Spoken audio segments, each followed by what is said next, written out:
Everything went dark. Kimarya suddenly heard a popping noise, snapping her to attention. She was back in her body. Furthermore, she saw a massive claw opening up in a grabbing motion only a few feet from her right shoulder. It was coming from a distance that would be impossible to dodge, a space that could be traversed in less than a second by that monster. She was sure that if it connected, it would crumble her shoulder like flimsy paper.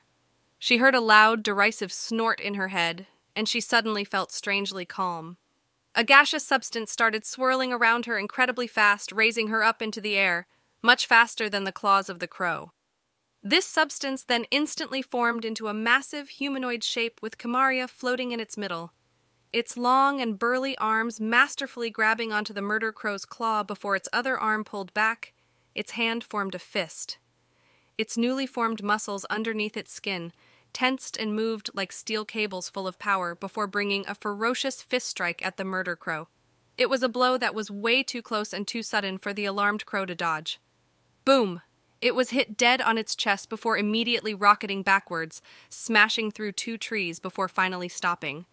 Kimarya breathed out a sigh of relief, believing that this fierce strike killed the crow, but it quickly stood back up in an unstable fashion.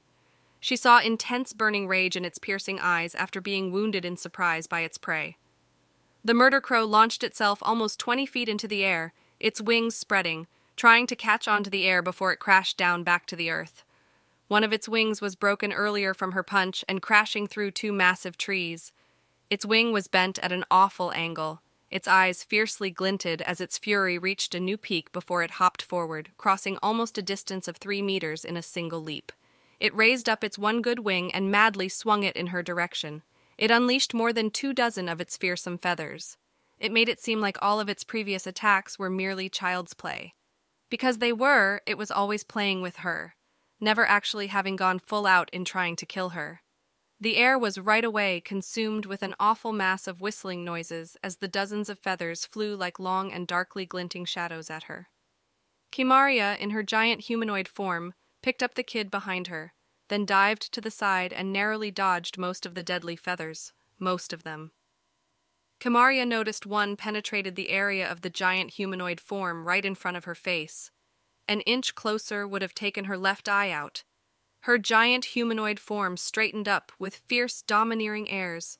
The razor-sharp feathers were squeezed out from all the areas they punctured. Her form's long arm reached down to the ground and grasped the very air, as if grabbing a rock or an object. The murder crow noticed, as well as its eyes glowed brighter with viciousness and wariness, but it saw that there were no rocks or objects underneath those fingers. Its fierce eyes narrowed, as if indignant and humiliated by its prey making a fool of it.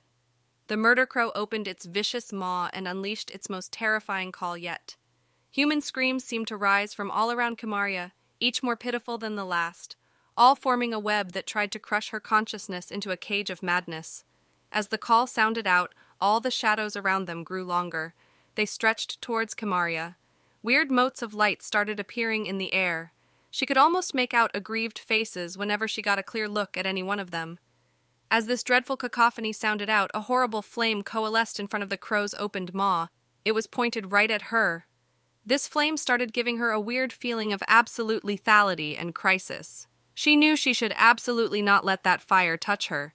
She felt the hand of her transformed state gripping the air, pulling back as if ready to throw a large rock. The crow continued to glare, apparently still furious and not falling for the trick that was apparently being played on it. The giant humanoid body, in its full 13 feet, got into a stance as if to throw something, before suddenly making a perfect pitching pose. Kimarya couldn't help feeling embarrassed, darkly muttering to herself, "What the hell is Sasquatch doing at a time like—" She didn't finish talking as her surprise pushed all thoughts out of her head. As the giant humanoid pitched the air, the whole body felt as if a large weight was suddenly displaced. The dirt at her feet caved in just a little. Wait, did it actually throw something? I didn't see a rock on the floor. The air started screaming as a blurry shape was flying at the crow, whose eyes opened wide, and awkwardly used its remaining good wing to smack at the air. Amazingly, a large grayish rock fully appeared and smashed this wing.